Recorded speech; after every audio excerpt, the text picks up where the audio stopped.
Welcome back to OSI Game Night. We're here with Millard South boys basketball head coach Tim Lucien. Coach, your team is currently on a 4-game winning streak, with one of those wins being over number 2 Lincoln East. What did you feel like your team really excelled at in that win? Composure. Lincoln East jumped on us early in the first quarter. We were down 12. And I give my kids a lot of credit for staying composed and sticking with the game, having the discipline to stick with the game plan. We were able to cut it to 2 by half, and then give ourselves a great opportunity to win the basketball game. And in that win over Lincoln East, Nebraska baseball commit Kyle Perry, he scored 26 points. How do you feel like he's grown as a player this season? Well, Kyle's grown in a number of ways. The first way he's grown is he's made himself a lot stronger with his commitment to the weight room. Number 2, he's really matured from the standpoint that when things don't go our way, he's able to move on to the next play. And the final thing that he's doing so well is he's just so consistent. He's consistent in games and the energy that he brings every single day in practice. He's just a high level competitor. In what areas on the court does senior guard Tyrell Carroll really excel at for you guys? Tyrell is a playmaker, and they say great players make players around them better, and that's what Tyrell does. He has an uncanny knack for getting the basketball into the paint, and he has unbelievable court vision. So Drew Gillen, our sharpshooter, gets more open shots. Kyle Perry, teams can't concentrate on just stopping him, so he has more open looks. Tyrell finds Dylan Wagner, our post, underneath the rim all the time if guys have to step up and help on Tyrell. So Tyrell has that unique gift of being able to make all the guys around him better basketball players.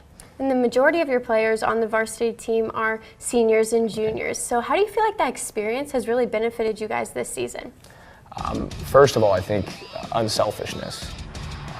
These guys don't care who gets the credit. They just want to win. So on any given night, we can have a number of guys that step up and make a lot of plays. And our guys, at the end of the day, they want to win. And I think that's a sign of maturity of a senior-led group. They also are a great group at practice.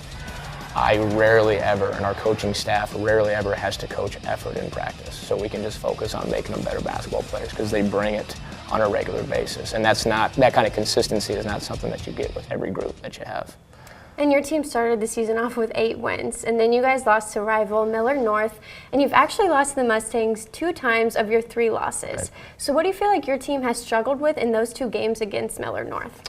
I'm not so sure that it's how much we've struggled, as they played 2 really good basketball games. They're a very good team, and they had a great game plan against us both times out, and they were able to execute that game plan both times. The first time we played them, they shot a really high percentage. They really shot the basketball well, and we did some uncharacteristic things down the stretch in the fourth quarter. We had some turnovers, and we're kind of careless with the ball, which we haven't been for most of the season. The second time we played them, we came out a little bit flat after a double overtime game versus Elkhorn South the night before, and they jumped on us right away and got out to a really good start. We battled back, and I think we're able to cut it all the way to 7 in the fourth quarter, but just couldn't get any closer. So on both cases, you just have to tip your cap to Millard North for executing really good game plans.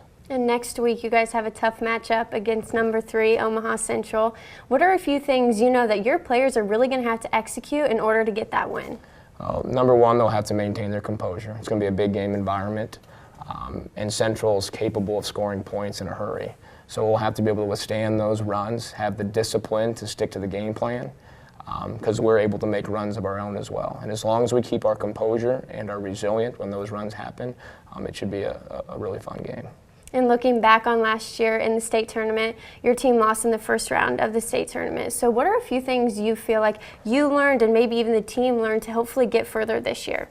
Well, when you've never been there, you don't know what you're missing out on. And now that our guys have been there, they realize, hey, this is a lot of fun. This is a great place to be. So I think that drives them even more that we have to get back there, because now they know what it's like to get there. They know how hard it is to get there. So we're hoping that extra drive will get us over the hump here at the end of the season and in district play. Well, good luck the rest of the season, and thank you so much for joining us. Thanks for having me. We'll be right back.